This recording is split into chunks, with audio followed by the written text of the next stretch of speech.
Over the last 148 years, we've seen some incredible change when it comes to agriculture. It's changed from what used to be a lifestyle for many families into an industry. We've seen the introduction and then slowly the steady reliance on mechanization. We've changed from what was in large part an agrarian-based economy to a more modern, diversified economy. And one of the biggest changes, perhaps, is that in 1867, when Shelburne held its first fall fair, most families that lived in Shelburne or the surrounding area probably had a very direct connection to agriculture, and that clearly is not the way anymore. Look focused to me. That being said, agricultural fairs still play an important role, and they serve as an important asset to our communities in many ways. They provide a venue to come together, to learn from each other, to share ideas and stories. They provide an opportunity to engage in some healthy competition, and they provide our young people with the opportunity to show off their many talents. I think it's fair to say that it could be argued that agricultural fairs today in 2015 might actually be more relevant and important than they were in 1867, because they provide those members of the community who do not have a direct connection to agriculture with the opportunity to learn and engage. So with that in mind, I want to thank you for coming out and supporting our fair, and I hope you enjoy your weekend with us. At this time, to get started, I would ask everybody to please stand, remove any hats, and join us in the singing of O Canada. Absolutely not.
Just before the start of the Fiddleville Parade.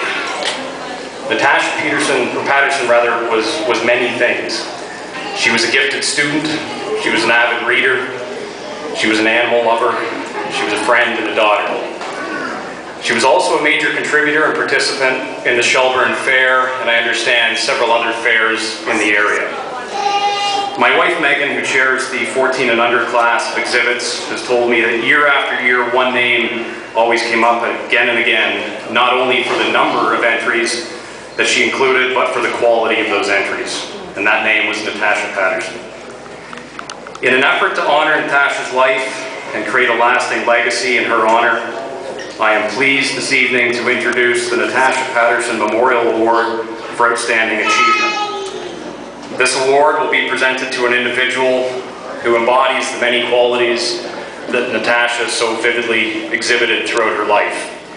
The award is on display here just below the stage tonight and will also be available throughout the weekend over in the exhibit hall, and I urge all of you to take a moment and read the message that's included on the plaque. This was a quote that apparently had special meaning to Natasha, and it's very, very touching. Our inaugural presentation of Natasha's award will take place tomorrow at 4 p.m. right here on the main event stage. And I would like to invite all of you back for this very special presentation, which I'm sure will become one of the cornerstones of our fair in the years to come. This time I'd like to introduce and welcome to the stage the Shelburne Agricultural Society President, Mr. Bruce Peterson, to bring his greetings.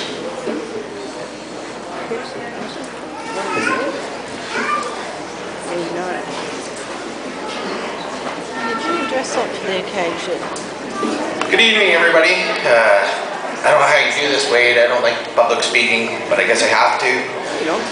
So I just want to thank everybody for coming. Our sponsors, they are the ones that contribute to what we put on. Our board members, the people that help out, friends, everybody. It's just a great thing. I enjoy doing this. I urge other people to come out. The Fair Board's always looking for people to join, people to help. We can't do it without help. We need more people out all the time. But it's just great. Thank you for coming. Everybody have a good night.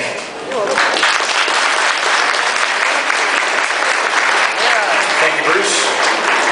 Before we get on with the rest of the evening's program, I do just want to remind everybody again that there is a silent auction over here, just right at the stage. Those bids will stay open basically throughout the balance of the program this evening, and then before we welcome Chris Diller to the stage, we will announce who the winners are. There's also some refreshments back here, some cheese and crackers and some cider, which has been supplied courtesy of Spirit Tree Cidery and Woolwich Dairy and Shelburne Foodland. Short time to get there. At this time, I would like to welcome to the stage Councillor Walt Venato, who is going to be bringing greetings on behalf of the town of Shelburne.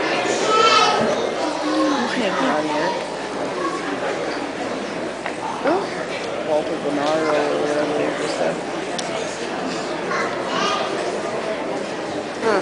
Thank you, Wade. Great greetings from the town of Shelburne. The mayor unfortunately wasn't able to be here tonight, so he does wish congratulations to the Fair Board on the fair, and hopefully we will have good weather for the rest of the weekend so that everyone can enjoy the fair. So again, greetings from the town of Shelburne. Thanks, Walter.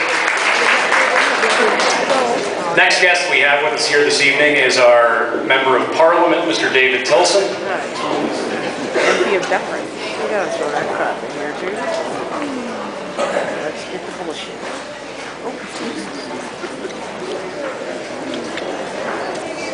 Edit that out. Thank you very much. First of all, I want to congratulate the Agricultural Society and all the volunteers that put this great event together. It's great to be back at the Shelburne Fair once again. It's always a highlight for me, and I'm pleased to be with you. I'd like to thank Mayor Ken Bevington for his excellent work here in Orangeville, and also Bruce Peterson and Kimberly Evans.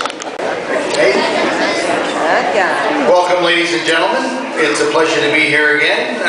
Although I'm not the mayor, I still am an avid fan of everything that the Shelburne District Agricultural Society does, and I know how blessed we are to have all of your hard work making our community a better place. And on the theme of a better place, that's actually why I asked the Fair Board to give me this opportunity. Last year, as you may recall, the night that I was asked to open the fair, I had fallen face down the stairs into the kitty litter dish and broken my glasses and emerged somewhat disoriented and came here and told the story, but not a lot else. So tonight I'd just like to take this opportunity to thank all of you for all the good things that we've done together over the last 26 years that I've been involved in municipal council.